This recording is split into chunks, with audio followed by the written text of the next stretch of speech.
Bonjour, nous sommes le jeudi 9 juillet. Merci de nous rejoindre pour ce nouveau numéro de Fileco, votre magazine d'actualité qui revient sur l'économie locale. Avec cette semaine un numéro un peu spécial, un numéro été, car c'est là notre dernière émission de la saison. On commence tout de suite avec les titres de cette édition. Le CV vidéo, c'est un outil utile dans la recherche d'emploi. Son utilisation se développe et il plaît aux recruteurs. Nous y reviendrons. À suivre Yes, une initiative 100% yvelinoise, le principe, un job d'été pour les étudiants et un service pour les personnes âgées du département, mis en place par le conseil départemental depuis plus de 10 ans. Enfin, pour cette émission estivale, nous consacrons notre dossier de la semaine au parc de loisirs yvelinois, Thoiry, France Miniature ou l'Espace Rambouillet, 3 sites parmi les plus attractifs du département.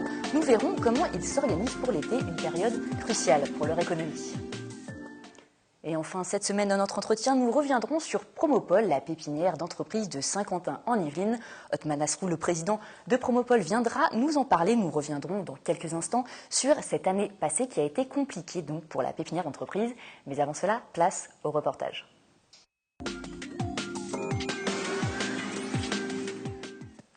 Et nous ouvrons cette édition avec un mot sur l'emploi et le recrutement. Au moment de postuler, il est parfois difficile de se distinguer avec un simple CV. Ils sont souvent tous construits autour du même modèle et les bons candidats ne manquent pas. Il existe une alternative qui se développe, c'est le CV vidéo. À Saint-Quentin en Yvelines, une entreprise vous propose ce service. Anna Jiménez et William L. Nora, mon CV vidéo, action! Nora n'est pas une habituée de la caméra. Si aujourd'hui elle se prête au jeu, c'est pour créer son CV vidéo, une solution pour sortir du lot. Selon une enquête Ipsos France, 53% des candidats sont prêts à l'utiliser. Titulaire d'un BTS commercial, elle trouve cette idée innovante. Pour moi, c'est un gain de temps, c'est-à-dire que l'employeur va directement voir le profil que tu as. S'il est intéressé, il te contacte. S'il n'est pas intéressé, en fait, ça ne sert à rien de se déplacer, de perdre du temps à faire des entretiens. Un gain de temps pour tous, le CV vidéo permet aux recruteurs de trouver la perle rare. 55% utilisent cette nouvelle technique pour sélectionner leurs candidats. Pour être efficace, la vidéo ne doit pas dépasser les 2 minutes. Francisco Saavedra a monté son entreprise Cisco Vidéo depuis quelques mois. Installé à Promopol, il a réalisé une dizaine de CV vidéo et les retours sont positifs. Il y a ce côté aussi humain qu'il faut vraiment mettre en avant, puisque un candidat n'est pas qu'un bout de papier, mais il y a quelqu'un aussi qui pourra s'intégrer dans une équipe, dans une entreprise, qui pourra apporter vraiment un savoir-faire, non seulement un savoir-faire, mais aussi ses expériences et aussi sa personnalité. Avant de réaliser son CV vidéo, un coaching est primordial pour transmettre le meilleur de soi, bien synthétiser ses qualités et ses compétences avec originalité. Il m'a conseillé sur les postures, sur comment tourner un petit peu les phrases et puis finalement ça s'est super bien passé. Une fois le tournage terminé, le CV vidéo accompagne le CV classique sous forme de code barre, pratique pour regarder sur l'ordinateur ou le téléphone portable. Bonjour, je m'appelle Nora, j'ai 35 ans. Le but ultime, c'est que vraiment obtenir un rendez-vous d'entretien et aussi que lorsque le candidat va se présenter face au recruteur, ce recruteur, il ait déjà l'impression de le connaître puisqu'il l'aura déjà vu sur son CV vidéo. Coût du service 89 € pour un demandeur d'emploi, 39 € pour les étudiants au premier emploi. Un investissement qui peut s'avérer rentable. Selon l'association Mosaïque RH, un candidat a 3 fois plus de chances de décrocher un entretien d'embauche avec un CV vidéo. Et pour Nora, l'expérience a été positive car elle a décroché un entretien et même un travail. Elle devrait commencer au mois de septembre. Parlons maintenant emploi saisonnier. L'été, de nombreux étudiants cherchent un job pour financer leurs études ou se faire de l'argent de poche. Le conseil départemental propose pour la 11e année de suite son dispositif Yes, Yvelines étudiants seniors, un emploi saisonnier placé sous le signe de l'entraide intergénérationnelle. Regardez ces images d'Élodie Moine. Bonjour, je vous attendais. Comme chaque semaine, depuis le mois de juillet, Laura va rendre visite à Huguette, 87 ans. Elles se sont rencontrées grâce au dispositif Yes, Yvelines étudiants seniors, un job d'été pour les jeunes désireux de s'impliquer auprès des anciens et pour les personnes âgées, 1 heure de compagnie par semaine. J'ai essayé, puis après j'ai continué. C'est agréable, ça change, ça permet de voir d'autres personnes, enfin d'autres horizons, disons. Là, on n'a rien à débourser. Alors, quand on va à Magny faire un loto où il arrive qu'on déjeune, on fait un plat chacun, puis on partage tout. Un échange de bons procédés, les étudiants ont un contrat de 35 heures et touchent le SMIC. Ils voient entre 15 et 20 personnes âgées par semaine. Mais comme pour Laura, c'est souvent plus qu'un job d'été, il faut aimer s'impliquer. On n'est pas du tout comme des aides ménagères, par exemple. C'est vraiment la dissociation. Nous, on est là pour apporter du bon temps, pour discuter. Donc, on peut discuter. Après, si la personne a besoin de faire une mission spéciale, par exemple, aller au cimetière ou aller chez le coiffeur. Mais c'est vraiment des tâches ponctuelles. C'est pas les courses, le ménage. Et après, je peux l'emmener on peut aussi se promener. Enfin, il y a vraiment, je m'adapte vraiment à la personne, ce qu'elle veut faire. Des fois, il y en a qui sont habitués juste pour discuter parce qu'elles n'ont pas de personne forcément qui viennent leur tenir compagnie. Un service financé par le conseil départemental pour 400 000 €, une somme qui permet de payer les 150 jeunes recrutés chaque année pour 2 mois, mais le dispositif pourrait évoluer. On est en train de mettre sur pied un dispositif expérimental avec des jeunes en service civique dans une région du Mantois, autour de Bonnières-sur-Seine, Gargenville, Mantes-la-Ville. Une expérimentation toute l'année avec des jeunes en service civique. Donc on espère que ça va être concluant et qu'on pourra étendre ce dispositif à l'ensemble du département. Yveline Senior étudiant existe déjà depuis 10 ans. 100 000 visites ont déjà été rendues aux personnes âgées. Et parlons maintenant de Promopol avec notre entretien de la semaine. C'est tout de suite.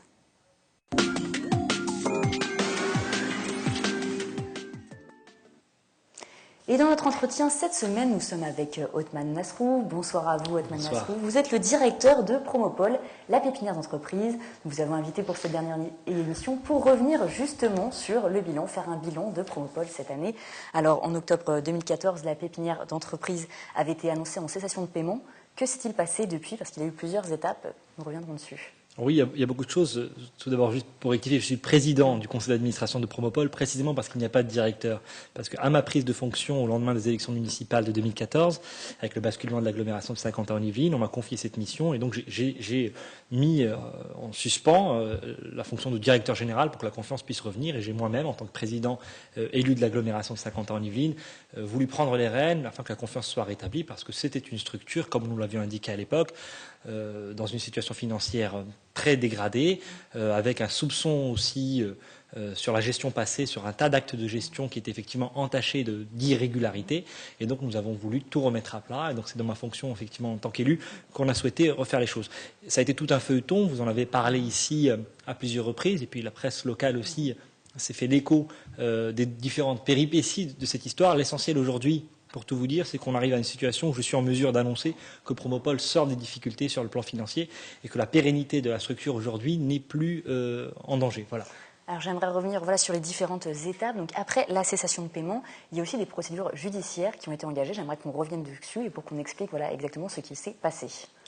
Alors la première procédure judiciaire, ça a été ma décision d'ouvrir une procédure de conciliation devant le tribunal de commerce de Versailles. Je vous avais indiqué à l'époque, devant les 120 entreprises de la pépinière, qu'il fallait absolument d'abord penser aux entreprises, précisément aux salariés de la structure, et qu'il fallait en assurer la pérennité en assainissant notamment la situation financière et juridique de cette société.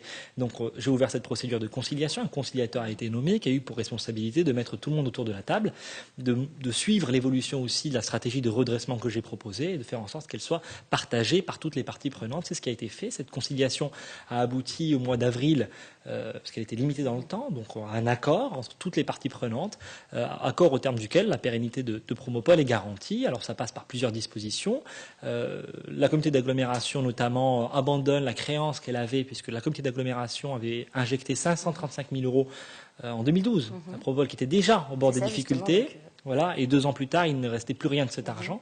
Donc au moment où il y a eu cette alternance, où j'ai pris mes fonctions, on a souhaité trouver effectivement, en montrant aussi que la structure reprenait une dynamique positive, que cette créance soit évidemment oubliée. L'autre décision, ça a été le choix du maire de Trappes de récupérer en gestion directe la pépinière des Merisiers et le village d'entreprise de Thorez, qui était une délégation de service public. Donc ça, c'est le maire de Trappes maintenant qui en assurera la gestion directe. Ce n'était pas votre demande, il me semblait que c'était votre demande justement que on sépare d'un côté Promopol Montigny-le-Bretonneux et Promopol Trappes.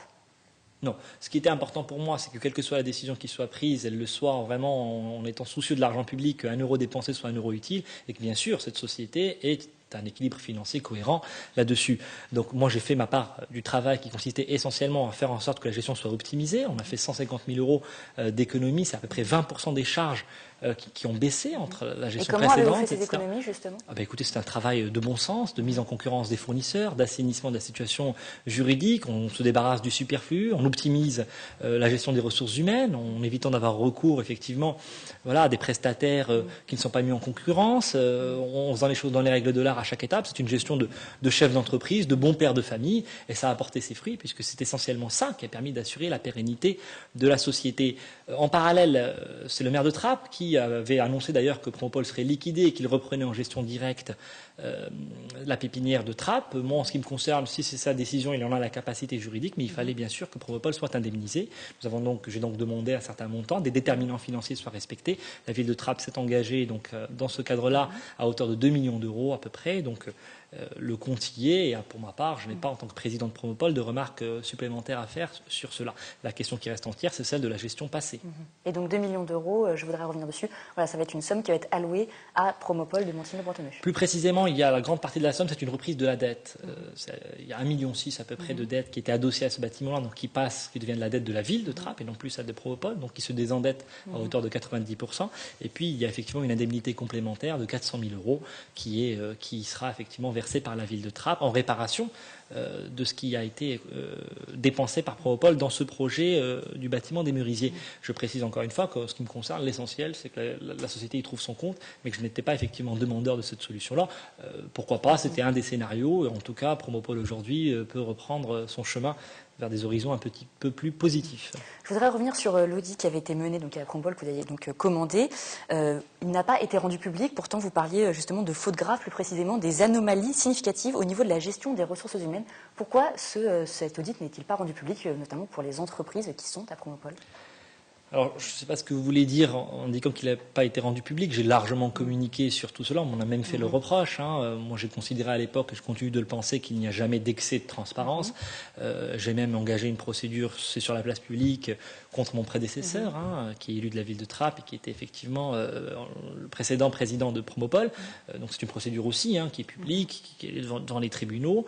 Et à chaque fois, j'ai donné les éléments précis là-dessus. On m'en a même fait le reproche. Donc, je crois que tout est sur la place publique là-dessus. Moi, j'ai aucun problème à rentrer dans le détail. Il y a tout un tas effectivement d'actes de gestion qui ne sont pas normaux. On s'interroge sur les rôles des uns et des autres. Maintenant, il ne s'agit pas non plus de faire des accusations à tout va. Il y a une présomption d'innocence, naturellement, des uns et des autres. Mais dans ma responsabilité, et je vous le redis aujourd'hui, j'irai au bout. J'irai au bout. Il n'est pas question de lâcher quoi que ce soit. Il va falloir que chacun s'explique. Il ne saurait y avoir d'impunité. Le dossier Promopole a été un naufrage absolu en termes de mauvaise gestion. Il va falloir que chacun en rende des comptes. Donc j'irai au bout sur chacun des dossiers. Il y en a un certain nombre qui sont sur la place publique. Et puis sur le reste, on engagera des procédures là où effectivement les experts, les avocats nous diront qu'on est bien fondé à le faire. Maintenant, l'audit en tant que tel, je crois que tous les éléments sont sur la table. Moi, j'ai diffusé encore auprès de toutes les entreprises le bilan de cette année d'action, la situation telle qu'on l'a trouvée, dégradée réellement sur le plan financier, tout ce qu'on a mis en place, et puis vers quoi on va, à savoir maintenant une pépinière qui est à la hauteur des ambitions économiques du territoire. Bien sûr, les affaires judiciaires sont encore en cours, rien n'est fini, donc on ne peut pas clairement trop en parler. Mais j'aimerais qu'on revienne dessus. La responsabilité, du coup, est allouée à qui exactement ? Quand on prend en charge une structure et qu'on découvre que dans cette structure-là, il y a 2,5 millions de dettes, il y a un chiffre d'affaires qui est en chute libre, avec effectivement des locaux qui se sont beaucoup vidés, qu'il y a à côté des prestataires ou des clients qui sont visiblement privilégiés par rapport à d'autres. Quand on voit que malgré les difficultés qui existent depuis 2009, je tiens à le préciser, Promopole a connu en gros 6 années de pertes. Il n'y a pas eu de réduction de charges. Au contraire, le salaire y compris du directeur, c'est pour ça que je faisais la précision au début, était vraiment excessif au regard de sa responsabilité. Justement, là, il y a des poursuites contre le directeur et le président de Promopole, les anciens. Oui, tout à fait. Alors, je vous le dis précisément, ça concerne des factures dont la réalité m'a paru suspecte, et pas seulement à moi, mais aussi effectivement l'audit indépendant que vous avez cité, qui est un audit qui a été mené par une filiale de la Caisse des dépôts et consignations. Cet audit s'est interrogé sur des prestations qui liaient la société du directeur avec Promopole. Donc là, on est dans le mélange des genres, dans le conflit d'intérêts le plus total, et on pouvait le passer sous silence. Mais bien sûr, après, la justice dira... On ne peut pas trop non plus... Tout à fait. Ça mettra du temps. Il y a d'autres volets qui sont en cours d'études, et ça mettra des années bien sûr, et j'espère que ça ne nuira pas à l'image de marque de la pépinière, mais il n'est pas question qu'on fasse comme si de rien n'était. Justement, revenons sur l'image de marque de la pépinière. Maintenant, c'est une nouvelle ère, entre guillemets, qui s'ouvre. Comment cela va se passer? Est-ce que vous allez impulser des nouvelles choses pour Promopole? Quel va être le futur de Promopole? Alors tout d'abord, le travail n'est pas fini. Là, en un an, on a abattu effectivement une quantité importante de travail dans l'assainissement de la situation. C'était le plus urgent, le plus important. Maintenant, il faut qu'on se tourne vers l'avenir. Et là-dessus, il y a plusieurs choses. Premièrement, il va falloir, vous avez parlé d'image de marque, rendre cette pépinière davantage attractive et qu'elle apporte une vraie valeur ajoutée aux entreprises. Donc on est dessus. C'est un travail de réforme en réalité qu'il faut faire, la rendre plus réactive, moins administrative. Organiser plus d'événements peut-être? Alors oui, il y a un sujet aussi sur l'animation, mais je ne crois pas que ce soit l'essentiel. Je pense que ce que les entreprises attendent, et les petites entreprises, les jeunes entreprises, qu'elles veulent absolument, c'est avoir un environnement qui soit favorable au développement de leurs activités, donc des loyers pas très cher, avec une souplesse administrative, de la réactivité en face, et puis bien sûr un réseau de partenaires. Mais Pépinière n'a pas vocation à tout faire elle-même. Elle est d'ailleurs dans un environnement privilégié de ce point de vue-là, à savoir un territoire de Saint-Quentin-en-Yvelines qui est dynamique, sur lequel il y a des structures qui font un travail remarquable. C'est le cas de la maison de l'entreprise, par exemple. Donc toutes ces structures-là existent, mais il faut que maintenant tout fonctionne de concert. Et l'un des projets, c'est effectivement l'initiative qui est portée par l'agglomération aujourd'hui, qui est d'avoir un incubateur en complément de l'offre effectivement de la pépinière Promopole, innovant en termes d'innovation autour du quartier de Saint-Quentin-en-Yvelines, près de la gare de Saint-Quentin. Et donc là-dessus, ça fait partie des choses sur lesquelles on travaille, parce qu'aujourd'hui, il faut voir les choses dans leur ensemble.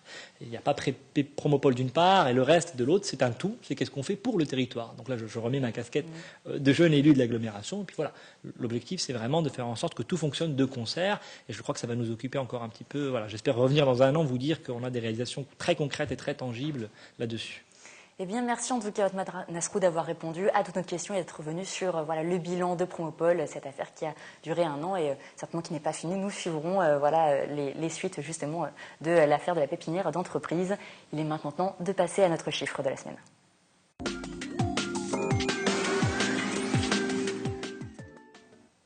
90% des professionnels du département interrogés par le comité régional du tourisme qualifient de bonne l'activité du mois de juin. C'est notre chiffre de la semaine. Par rapport à l'année 2014, 57% des professionnels du tourisme estiment que leur activité est en hausse par rapport au mois précédent, donc mai 2015. La clientèle française est en hausse, de même que la clientèle internationale.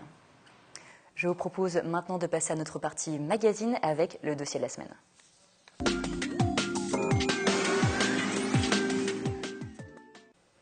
Et les vacances sont là pour les professionnels du tourisme. C'est synonyme de haute saison. La période la plus importante de l'année débute pour eux dès le mois de juin. Cette semaine, nous consacrons un dossier au parc de loisirs animaliers, naturels ou pédagogiques des Yvelines. Nous sommes allés voir comment il fonctionnait et comment il se préparait pour la saison estivale. Regardez ce reportage monté avec Romain Ruspini.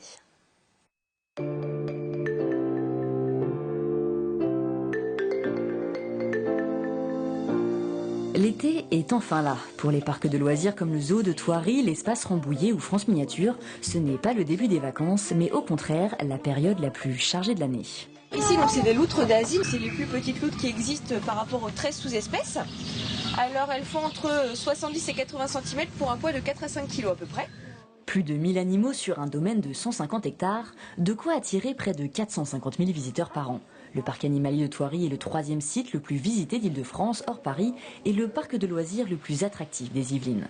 L'affluence estivale demande de l'organisation. Les 57 employés sont rejoints par près de 30 saisonniers, comme Fiona. Elle est ici pour 2 mois. Il faut être très polyvalent. Parce que généralement, on peut être au péage le matin pour l'accueil des clients, revenir après à la boutique. Des fois, il faut aller aider en restauration. Et après, on vient sur les différents points de vente. Du personnel venu prêter main forte pour accueillir le public. Dans le parc France Miniature, près de 35 contrats saisonniers sont signés. Le nombre d'employés passe ainsi progressivement de 12 à 50 entre le mois de mai et le mois d'août. Le côté jardinage, désherbage, arrosage qui revient le plus, nettoyer les cours d'eau, voilà, beaucoup d'entretien, beaucoup de nettoyage. L'emploi généré par les parcs de loisirs est un enjeu majeur pour les collectivités. Un poste permanent entraîne entre 1 et 3 recrutements saisonniers, une logique due à l'activité dite de loisirs et touristique. On est sur un fonctionnement très saisonnier ici, c'est-à-dire que clairement la haute saison pour nous c'est de avril jusqu'à fin octobre, et en particulier par exemple mai-juin, c'est vraiment le pic. On a des journées jusqu'à 1000, 1500 voire 2000 visiteurs. 100 000 curieux se pressent chaque année au parc forestier et animalier de Rambouillet pour observer les animaux en liberté, les aigles et rapaces. Des visites plus étalées dans le temps qu'au zoo de Thoiry. Chaque week-end entre mai et septembre, près de 3000 personnes s'y rendent. On a besoin de plus d'accueil, plus de caisses, plus de renforts au restaurant et dans les points de vente. Donc ça, au niveau du personnel, c'est un fait. Après, on a des tâches différentes, même pour ceux qui ne sont pas saisonniers. Entre les billets, la restauration et la vente de produits dérivés, un week-end à Thoiry équivaut à près de 100 000 € de chiffre d'affaires en 2 jours pour le parc. Approchez-vous et posez vos mains sur les vannes pour activer les grandes eaux de Versailles. La haute saison représente en moyenne 60% du chiffre d'affaires global à l'année des parcs de loisirs. Avec ses 5 hectares et ses 117 monuments historiques à l'échelle 1/30e, le parc France Miniature d'Elancourt, à vocation pédagogique, ne peut maîtriser tous les paramètres d'une saison réussie. Le parc est en extérieur sur plus de 95% de sa surface, donc la météo est un facteur essentiel. Sur une journée où il pleut et une journée où il fait très beau, on va à peu près multiplier la fréquentation par 4 ou par 5. La météo, un impondérable pour les parcs, mais pas seulement. Ces structures sont soumises à plus d'aléas qu'on ne pourrait l'imaginer, notamment à cause de la clientèle. On essaie aussi, nous, de faire démarrer la saison de plus en plus tôt.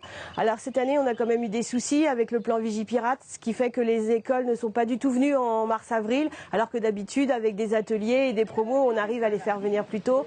Donc là, tout s'est concentré avec les ponts de mai, le début de la saison pour les individuels, juin, les scolaires qui n'avaient pas du tout réservé avant, donc tout s'est précipité un petit peu.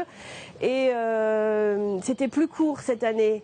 Les petits visiteurs, une cible non négligeable. À France Miniature, ils sont plus importants que la clientèle étrangère qui ne représente que 5% des visites à l'année.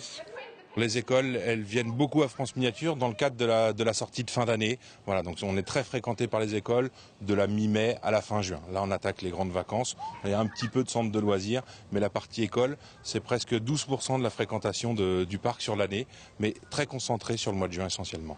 Si en 10 ans, le marché des parcs à thème est passé de 3 à 35 millions de visiteurs par an, les visites de groupes scolaires, seniors et comités d'entreprise diminuent au profit des familles ou amis.